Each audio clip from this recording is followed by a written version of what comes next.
What's up, YouTube? So in this video, I'm going to be talking about Christian Harris, linebacker out of Alabama. So he's 6'2" and 232 pounds. Right off the bat, he's pretty damn athletic, and with that athleticism, he's a pretty good blitzer, just straight up with his speed and acceleration. And for his size, he deals with trash decently. He's pretty good at dodging blocks.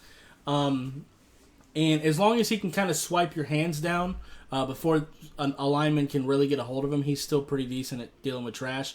But if an offensive lineman does really get his hands on him, Christian Harris does have a hard time getting off of him. That is one thing that I do want to see him improve on. But he is an angry player, hits pretty hard. He's okay in coverage. I wouldn't want him against any kind of slot receivers or anything like that, but I think he can cover like most tight ends pretty decently. Again, don't put him against like a Travis Kelce or anything crazy like that. But quickness can definitely hurt him in coverage. He's got some quickness to him as well, but like quicker players do give him a little bit of trouble. I don't want him in coverage all game. I think he can definitely be a solid cover linebacker for you. But I think you'd be doing a disservice to just have him as a coverage linebacker. I think you can do a lot with him. You should be blitzing with him. You should let him play run support.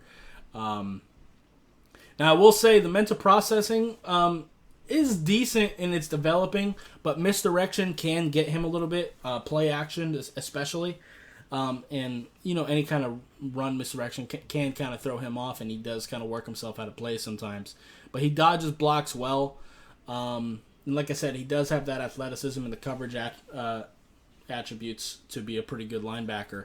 I think he can step in day one as a weak outside linebacker. I think he would be pretty good in that role, especially if you have a pretty decent defensive line.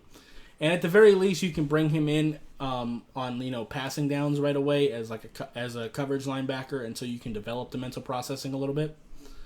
But I think he can step in right now and be a pretty good player. So yeah. Anyway, that's going to do it for this video. If you liked it, appreciate hitting that like button. If you have any questions or comments in the comments down below, subscribe if you haven't already, and I'll see you next time. Bye, guys.